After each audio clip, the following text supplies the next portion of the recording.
अखंड भारत, एक चित्र, एक सपना। एक चित्र जो केवल रंगों का मेल नहीं, बल्कि एक सपने की अभिव्यक्ति है। एक सपना जो हमारे पूर्वजों ने देखा था, अखंड भारत का सपना। हमारा देश भारत एक समय में सोने की चिड़िया के रूप में जाना जाता था, लेकिन विभाजन के बाद हमारे देश का एक हिस्सा पाकिस्तान बन गया। और यह विभाजन न केवल हमारे भौगोलिक दृष्टिकोण से बल्कि सांस्कृतिक और ऐतिहासिक दृष्टिकोण से भी एक गहरी चोट थी। यह विभाजन आज तक हमारे लिए एक चिंता का विषय है और इस पर विचार करने की आवश्यकता है कि क्यों हमें अखंड भारत की ओर अग्रसर होना चाहिए। स्वतंत्रवीर सावरकर जी ने हमेशा यह माना कि भारत को पुनः एकजुट होना चाहिए।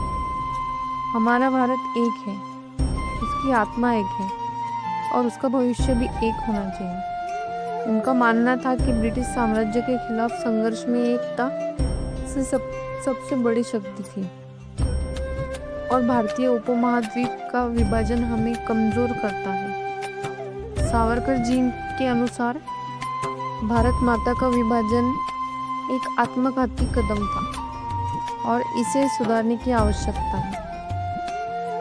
उनके लिए अखंड भारत का सपना केवल एक राजनीतिक आवश्यकता नहीं, बल्कि भारतीय सभ्यता और संस्कृति की रक्षा का सवाल था। सुभाष चंद्र बोस जी ने भी अखंड भारत की आवश्यकता को हमेशा प्रमुखता दी। उनका मानना था कि केवल भारत को एकजुट करके ही हम ब्रिटिश साम्राज्य से मुक्ति पा सकते हैं।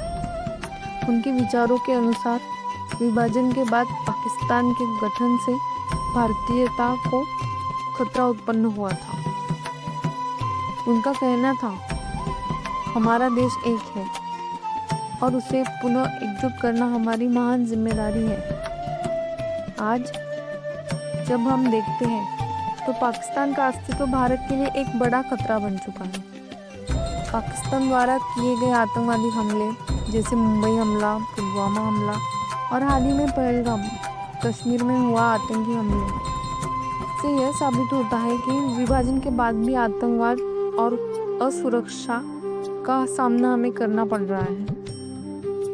कश्मीर जो कभी धरती का स्वर्ग कहलाता था, आज आतंकवाद और हिंसा का केंद्र बन गया है। 1990 में कश्मीरी पंडितों का पलायन, 1998 का चपनारी नरसंहार और हाल ही में 2025 में पहलगाम में हुआ आतंकी हमला, ये सभी घटनाएं हमें याद दिलाती हैं कि अखंड भारत की आवश्यकता कितनी महत्वपूर्ण है।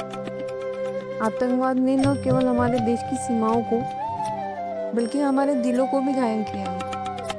2016 का उरी हमला जिसमें 19 सैनिक शहीद हुए और 2025 का पहलगाम हमला जिसमें 26 निर्दोष नागरिकों की जान गई। और यह सभी घटनाएं हमें एकजुट होकर आतंकवाद के खिलाफ खड़े होने की प्रेरणा देती हैं। पाकिस्तान द्वारा किए गए आतंकवादी हमलों ने हमें यह दिखा दिया है कि यह देश केवल भारत को ही नहीं बल्कि विश्व की शांति को भी खतरे में डालता है। पहलगाम कश्मीर हमले में निर्दोष नागरिकों की मौत ने एक बार फिर यह सिद्ध कर दिया कि पाकिस्तान आतंकवाद को बढ़ावा देने में अपनी भूमिका निभा रहा है। ऐसे हमलों से न केवल हमारे देश की सुरक्षा पर चिन्ह लगता है, बल्कि हमारे मासूम नागरिकों की जान भी चली जाती है। इन हमलों में शहीद हुए निर्दोष नागरिकों को हमारी भावपूर्ण श्रद्धांजलि।